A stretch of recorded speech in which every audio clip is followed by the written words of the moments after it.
ஓம் சைராம், ஜெய் சைராம். என் அன்பின் பிரியமே, உன் வாழ்க்கையில் உன் தற்போதைய போராட்டங்கள் எல்லாம் உனக்கு பெரிதாய் தெரிகிறதா? தற்போதைய நிலை உனக்கு கடினமாக தெரியும். இதை நீ எதிர்கொள்ளும் பொருட்டு உன் வாழ்க்கையில் இனி வசந்த காலங்கள் வீசப்போகின்றது. இப்போதைய போராட்டங்களில் கண்ணெதிரே நிற்கும் எதிராளி யார் தெரியுமா? உன் கர்மா, மாயை, விதியாகும். உனக்கு நிறைய விஷயங்களை புரிய வைக்க வேண்டியதாய் உள்ளது. யார் யார் எப்படி உன்னை சுற்றி இருக்கிறார்கள் என்பதை நீ உணராமல் நடந்து கொள்கின்றாய். உன்மேல் உண்மையாக இருக்கும் அன்பானவர்களை காயப்படுத்தாதே. அவர்கள் உன்னை சார்ந்து இருக்கிறார்கள் என்று நினைத்து உதாசீனப்படுத்தாதே. அந்த நிலை உனக்கும் வரலாம். அதனால் உன்மேல் உயிராய் உள்ளவர்களை காயப்படுத்தாதே, உதாசீனப்படுத்தாதே. உனக்கு அனைத்தையும் புரிய வைப்பேன். அதுவரை பொறுமை காத்திரு. உனக்கு எல்லாம் சுகமாகிவிடும். உனக்கான நேரத்தை நானே கொடுப்பேன். உனக்கு கஷ்டம் வருகிறது என்றால் அது உன்னை நீ சரி செய்ய உனக்கு கிடைத்த வாய்ப்பு ஆகும். உனக்கு பிரச்சனை தருவது துன்பத்தை அனுபவிக்க அல்ல, அனுபவத்தையும் வாழ்க்கையின் பாடத்தையும் அதன் உண்மையான நிலைப்பாட்டையும் தருகின்றது. வெற்றி என்னும் கிரீடத்தை உனக்கு சூடும் நேரத்தை எதிர்நோக்கி பொறுமையாக காத்திரு. உன்னிடம் நிறைய நல்ல குணங்கள் இருக்கின்றது. ஆனால் சில நேரம் நீ எதிர்கொள்கின்ற நிகழ்வுகளின் எப்படி நடந்து கொள்கிறாய் என்பதை பார்த்தே உன்னை சுற்றி இருப்பவர்கள் நீ எப்படி என்று தீர்மானிக்கின்றனர். மதிக்கு வேலை கொடுக்கும் இடத்தில் உணர்வுகளுக்கு முக்கியத்துவம் அளிக்கிறாய். அது கூடாது. உன் செயலை மற்றவர்கள் புரிந்து கொள்வர் என்று எதிர்பார்க்காதே. நீயும் மற்றவர்களை புரிந்து கொண்டு நடக்க வேண்டும். உனக்கு எல்லா சூழ்நிலைகளிலும் நான் துணை நிற்பேன். உன் அம்மாவாக அப்பாவாக உனக்கு துணை நின்று உண்மையை எடுத்துரைப்பேன். அமைதியாக இருப்பவர்களை பார்த்து கோழை என்று எண்ணி விடாதே. வார்த்தையை விடாமல் அமைதியாக கடந்து போவதற்கு நிறைய மன உறுதி தேவை. இன்னும் சில நாட்களில் உனக்கு ஒரு மகிழ்ச்சியான நல்ல செய்தியை தருகின்றேன். என் நாமத்தை ஜபிக்கும் போது உன் மடியில் நான் இருக்கின்றேன். நீ நாமம் ஜபிக்கும் போது உன்னையே நான் கவனித்து கொண்டு இருக்கின்றேன். நீ என்ன சுமை தாங்கியா? துக்கத்தையே ஏன் சுமந்து கொண்டிருக்கின்றாய்? உன்னுள் என்னை நிரப்பு. துக்கம் தூர ஓடும். அதை நீ செய்வாயா? செய்துதான் பாரேன். உன் கண்ணில் ஏற்பட்ட கண்ணீரை கண்டு நான் கலங்கி நிற்கின்றேன். உன் கண்ணீரில் உன் வாழ்க்கையில் உனக்கு ஏற்பட்ட வழிகளால் நீ துடித்து அனுபவித்த அந்த நேரத்தை நினைத்து என் மனம் தாங்காமல் நான் துடிக்கின்றேன். உன்னுடைய சூழ்நிலைகளும் உனக்கு ஏற்பட்ட நிகழ்வுகளும் உன்னை எப்படி எந்த அளவில் பாதித்தது என்பதை என்னால் உணர முடிகின்றது. நினைத்தாலே உனக்குள் ஏற்படும் நடுக்கமும் பயத்தை பார்க்கும் நான் கண் கலங்கி நிற்கின்றேன். என் குழந்தை கோழை அல்ல. எத்தனை கஷ்டங்கள் வந்தாலும் தாங்கி நின்று கடந்து செல்லும் தைரியம் உனக்கு இருக்கின்றது. நீ சமாளித்து நடை போட்டாலும் உன் மனதில் இருக்கும் குமுறலை வெளியே மற்றவர் உணராத வண்ணம் நீ நடக்கின்றாய். கர்மவினை என் குழந்தையை கலங்க வைக்கும்போது நானும் உன்னுடன் தான் வலியை அனுபவிக்கின்றேன். உன் சந்தோஷத்திலும் துக்கத்திலும் உன்னுடன் தான் இருப்பேன். உன் வலியை நான் மாற்றுவேன். என் பிள்ளையின் வளர்ச்சிக்காக நான் பாடுபடுவேன். உன் கண்ணீர் கவலையெல்லாம் முடிய போகின்றது. கூடிய விரைவில் உனக்கான வெற்றி இலக்கு காத்து கொண்டிருக்கின்றது. பந்தய கோட்டை எட்டும் தருவாயில் அது உன்னை சோதித்து பார்க்கும். உன் பலம் என்ன, நம்பிக்கை என்பது எந்த அளவில் இருக்கிறது என்று சோதித்து பார்க்கும். அந்த கட்டத்தில்தான் நீ இப்போது இருக்கின்றாய். உன் வாழ்க்கைக்கு பொறுப்பாளி நானே ஆவேன். உனக்கான அனைத்தையும் நான் உன்னிடம் வந்து சேர்ப்பேன். நீ அழாதே. உனக்கான அனைத்தும் தயாராக உள்ளது. அது மற்ற விஷயங்கள் போல நிலையற்றவை அல்ல. உன் வாழ்க்கைக்கு அர்த்தத்தை கொடுக்கும் பொக்கிஷம். எனக்காக யாரும் இல்லையே என்று கவலைப்படாதே. நான் ஏதோ ஒரு ரூபத்தில் உன்னுடனே இருக்கின்றேன். உன் வாழ்க்கை மீது பெரும் நம்பிக்கை கொள். உன் மனதில் இனம் புரியாத குழப்பங்கள் ஏற்பட்டுள்ளது. அதனால் என்ன செய்ய போகிறோம் என்று கலங்குகின்றாய். விரைவில் மாறுதல் ஏற்பட்டு உன் மனம் தெளிவு பெறும். நீ திரும்ப திரும்ப என்னிடம் எதையும் கேட்க வேண்டாம். உன்னுடைய வேண்டுதல் அனைத்தும் கேட்கப்பட்டது. சரியான நேரத்தில் நான் அதை நிறைவேற்றி தருவேன். அதுவரை சற்று பொறுமையாக இரு. இன்பமயமான வாழ்க்கை இந்த நிமிடத்திலிருந்து ஆரம்பமாகிவிட்டது. உன் துன்பங்கள் அனைத்தும் முடிந்துவிட்டது. இனி எல்லாம் சுகமே. உன் இல்லத்தில் இருள் நீங்கி வெளிச்சம் வந்துவிட்டது. இனி நீ சந்தோஷமாக இருக்க போகின்றாய். ஒரு நல்ல முடிவுக்காக காத்திருக்கும் உனக்கு முடிவு சாதகமாக அமைத்து தருவது என் கடமையாக இருக்கும்.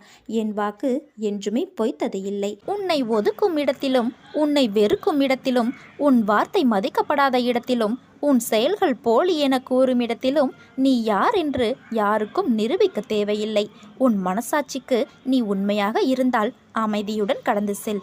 இதுவே இவர்களுக்கு மிகப்பெரிய பதிலை தரும். நம் கவலைகளை, துக்கங்களை, அவமானங்களை, தோல்விகளை முழுவதுமாக துடைத்தெறிந்து நமக்கு நிம்மதியையும் சந்தோஷத்தையும் கௌரவத்தையும் வெற்றியையும் தந்தருள்வார் நம் சாயப்பா. ஒரு நாளில் ஒரு முறையாவது சாய்ராம் என்று சொல்லுங்கள். மனமொன்றி பாபாவை கூப்பிடுங்கள். உங்கள் வாழ்வில் இதுவரை இல்லாத ஏற்றங்களையும் மாற்றங்களையும் நம் சாயப்பா நமக்கு அருள்வார். உனது வாழ்க்கையை ஏக்கங்கள் நிறைந்ததாய் மாற்றியுள்ளாய். ஏக்கங்கள் உன் மனதை அழுத்தும் அளவிற்கு அதை உனக்குள் அனுமதி அளித்துள்ளாய். யாரும் இல்லை என்று புலம்புகிறாய். அதே சமயம் உன் மனமானது அன்பிற்காக ஏங்கி நிற்கிறது. எதிர்பார்ப்பின் தோல்வியே ஏக்கத்தின் ஆரம்ப கட்டம். அதனால்தான் யாரிடமும் எதிர்பார்க்காதே. உன்னிடத்தில் என்ன இல்லை? அறிவா, திறமையா, குணமா? இவற்றுள் எல்லாம் உன்னிடத்தில் கொட்டி கிடக்கிறது. நீ ஏங்கும் அன்பை யாரிடம் எதிர்பார்க்கிறாய்? உன்னை எல்லோர் முன்னும் நீ காட்டும் அன்பை அலட்சியப்படுத்திய உள்ளத்திற்காக, அவர்கள் அன்பிற்காக ஏங்கி நிற்கிறாய். அவர்கள் உன்னை புரிந்து கொள்ளவில்லை என்று அறிந்த பின்னரும் உன் மனம் ஏக்கங்களால் புண்ணாகி போவதை என்னால் தாங்க இயலவில்லை. எது நிரந்தரம் என உனக்கு புரிய வைப்பதற்கு சில நிகழ்வுகளை உன் முன் நிறுத்தினேன். இனிமேல் அதை உன்னிடத்தில் அனுமதிக்க மாட்டேன். உன் கண்முன் போலியான அன்பு கொண்டிருப்பவர்களை திரையிட்டு காண்பிக்கப் போகிறேன். ஒரு நாள் உன் அன்பிற்காக அவர்கள் ஏங்கி நிற்கப் போகிறார்கள். அது நடக்கத்தான் போகிறது. உன் வாழ்வில் தொழிலில் சறுக்கல்கள், கஷ்டங்கள் சந்தித்துள்ளாய் என்றால் நீ வாழ்வில் வெற்றியடைய தகுதியாகிவிட்டாய் என்று அர்த்தம். நீ 4 படி ஏறினால் 2 படி சறுக்கும். உன் 2 படி சறுக்கல் 4 படி முன்னே செல்ல அதை தாங்கும் சக்தியாய் 2 படி பின்னே வைத்துள்ளாய். அது தோல்வி இல்லை. வெற்றி பெற்றவருக்கு தன் உழைப்பின் அருமை புரியும். ஆனால் பல தோல்விகளை பார்த்த பிறகுதான் உழைப்பின் அர்த்தமும் வாழ்க்கையின் அர்த்தமும் புரியும். அதனால் எல்லாம் சரியாகிவிடும். எதற்கும் கலங்காதே, அஞ்சாதே. என் பரிபூரண அருளும் ஆசீர்வாதமும் அன்பும் பெற்ற என் செல்ல பிள்ளை நீ. எல்லாம் ஒரு நாள் மாறும். என்னை நம்பி வந்த உன்னை எத்தனை ஜென்மங்கள் எடுத்தாலும் உன்னை தாங்கி நிற்பேன். உன் வாழ்க்கையில் நடந்து கொண்டிருக்கும் பிரச்சனைக்கு தீர்க்க தெளிவான பதில் உன்னிடம் சொல்லப் போகிறேன். நம்மை இதே நிலையிலேயே சாய் வைத்து விடுவாரோ என்ற பயம் உன்னுள் வந்துவிட்டது. இது உன் முகம் பிரதிபலிக்கும் கலவரத்திலேயே எனக்கு புரிகிறது. உன் வாழ்வை நான் மாற்றுவேன். நல்லதே நடக்கும். நீ என்னிடம் எதிர்பார்த்த செய்தி வேலை கிடைக்க வேண்டும் என்பதே. சரிதானே? உன் அப்பாவாகிய நான் உன் துவாரகமாய் தாய் சொல்கிறேன். நான் சொல்வது கண்டிப்பாக நடக்கும். நீ விரும்பிய அனைத்து வளங்களும் உனக்கு கிடைக்கும். நீ எந்த அளவிற்கு அடங்கி பணிவாக இருக்கிறாயோ அத்தனைக்கு அத்தனை எல்லா விதத்திலும் உனக்கு நல்லது. வாழ்வில் உனக்கு கடமையாக அமைந்த வேலைகளை நிறைவேற்றும் வேலையை தவிர மீதமான நேரமெல்லாம் ஆன்ம நிஷ்டையில் செலவிட வேண்டும். ஒரு கணமும் கவனக்குறைவிலோ சோம்பலிலோ வீணாக்காதே. யாருக்கும் இம்மியும் தடையோ தொந்தரவோ விளைவிக்காதே. அது தவிர உன் வேலைகளையெல்லாம் நீயே செய்து கொள். நிராகரிப்பு, அவமானம், உதாசீனம் எல்லாமே உண்மை அன்புக்கு கிடைக்கும் பரிசுகள் என வேதனையடையாதே. பொறுமையோடு அமைதியாயிரு. உன் அன்பின் வலிமை புரிந்து உன் குணம் புரிந்து உன்னை தேடி வரும்படி நானே செய்வேன். உன்னை வாழ்வில் உயர்த்துவதே எனது கடமை. எதுவாக இருந்தாலும் என்னிடம் சொல்லி செயல்படு. எதுவும் என்னை மீறி நடக்காது. உன்னை வாழ வைப்பது எனது பொறுப்பு. நீ தனித்திருப்பதும் தனியே இருப்பதும் சாபமல்ல, அது ஒரு வரம் ஆகும். தனிமரம் தோப்பாகாவிட்டாலும் நிழல் தருமல்லவா? நீ என்றும் நிழலாக இரு. உன் நிலைமை இப்போது மோசமாக இருக்கலாம். ஆனால் நான் சரத்தை இறுக்கமாக வைத்திருக்கின்றேன் என்பதை ஒரு பொழுதும் மறந்து விடாதே. உன் நிலைமை நிச்சயமாக மேம்படும். நம்பிக்கையும் பொறுமையும் கொண்டிரு. நீ நினைப்பது எனக்கு தெரியும். உனக்கு மிகப்பெரிய ஆசீர்வாதம் கிடைத்துள்ளது. அதை நீ பயன்படுத்தி கொள்ள வேண்டும். எல்லையற்ற, முடிவற்ற, பாகுபாடற்ற புல் பூண்டிலிருந்து பிரம்மா வரையுள்ள பிரபஞ்சம் அனைத்தையும் அரவணைக்கும் ஏக தத்துவமே சாய்பாபாவாக அவதரித்தது. உண்மையில் தகைமையும் நல்ல அதிர்ஷ்டமும் பெற்ற மக்கள் சாய்பாபா என்ற பொக்கிஷ புதையலை பெற்றனர். உண்மையான மதிப்பை அறியாதவர்கள் அவரை ஒரு மனிதனாக, சாதாரண மானிட பிறவியாக கருதினார்கள். உன் வாழ்வில் அனைத்து மங்களங்களும் உண்டாகும். பயம், கவலை, விரக்தி உன்னை ஆக்கிரமித்து கொள்ளாமல் இரு. இவை என்றுமே உனது வளர்ச்சிக்கு தடையாக இருக்கும் என்பதை நினைவில் கொள். காலம் பொன் போன்றது. அந்த நேரத்தை தேவையற்ற சிந்தனைக்கும் கவலைகளுக்கும் இடமளித்து வீணாக்காவே. உன் வாழ்வில் நிகழ்வது எதுவானாலும் அதை ஏற்றுக்கொள். ஏனெனில் நீ கருவாகும் போதே அது தீர்மானிக்கப்பட்டது. உனக்கான நேரம் வரும் வரை நீ பொறுமையாக இரு. மற்றோர் உயிரை துன்புறுத்துபவன் என்னை துன்புறுத்துகிறான்.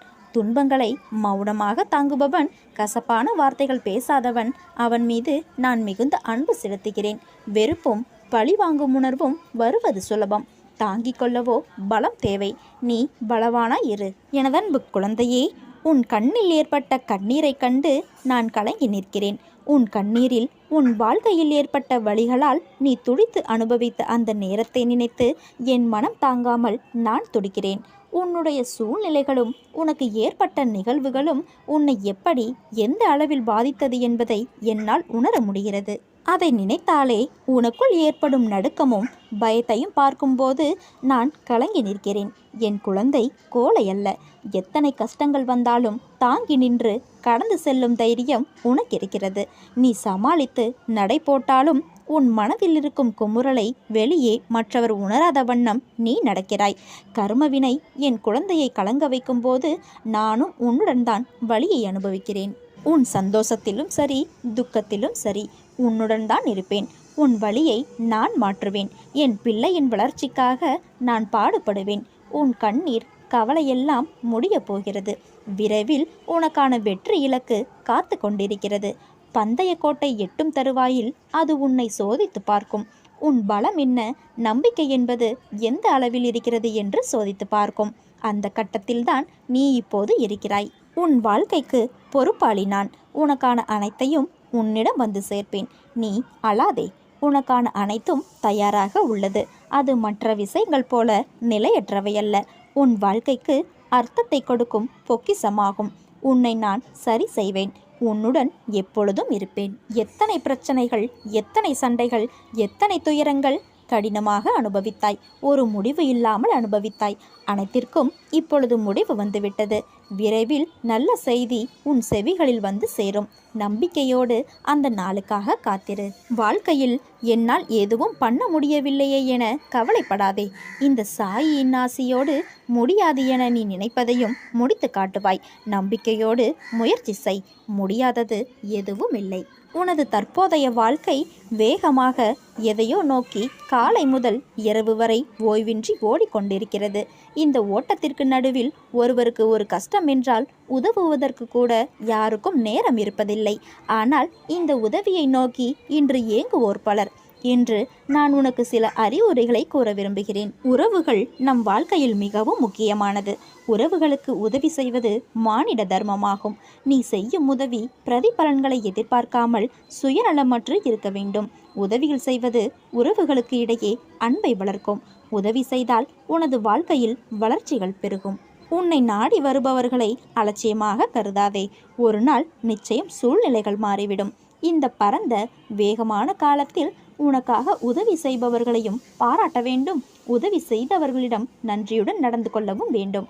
மதம், ஜாதி, கடவுள் என்ற பேதம் உனக்கு ஒரு நாளும் தடையாக இருக்கக்கூடாது.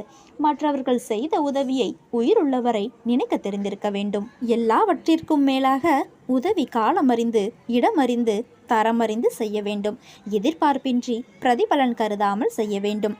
நீ மற்றவர்கள் உதவியின்றி தானாகவே முன்வர வேண்டும். பொது நலம் கருதி உதவிகளை செய்ய வேண்டும். அது நமக்கு புகழை கொடுக்கும். உதவி செய்ய செய்ய இதயம் மலரும், எண்ணம் உயரும், அமைதி மனம் சூழும். இந்த உதவி செய்யும் மனப்பான்மையை உனது வம்சாவளிகளுக்கு அதன் சிறப்பை சொல்லி வளர்க்க வேண்டும். இந்த குணம் உன்னை நல்ல நிலைக்கு கொண்டு போய் உட்கார வைக்கும். உன்னை அநேகர் போற்றுவர். எதற்கும் வராத பேரும் புகழும் உன்னை தேடி வரும். எனவே இந்த நல்ல குணத்தை நீ வளர்த்துக்கொள். மனதில் உள்ள ஊனத்தை தவிர்த்துவிடு. உறவுகளோடு உறவு வைத்துக்கொள். பதவியால், பணத்தால், மொழியால், ஜாதியால் உன்னை அடையாளம் காட்ட நினைக்காதே. உன்னுடைய நற்குணத்தால், நற்பண்பால் உன்னை உலகுக்கு காட்டு. ஆணவமின்றி நடந்து கொள். அறிவிழந்து செயல்படாதே. நான் இருக்கிறேன். எதற்காகவும் கலங்காதே. சாகலாம் என்று கடலிலே விழுந்தவன் கை நிறைய முத்துக்களோடு திரும்புவதும் உண்டு. முத்து எடுக்க சென்றவன் செத்து போனதும் உண்டு. நோக்கம் உன்னுடையது, ஆக்கம் அவனுடையது. நீ நம்பிக்கையோடு இருந்தால் நல்லதே நடக்கும். சாயிருக்க பயமேன். ஓம் சாய்ராம். ஜெய் சாய்ராம்.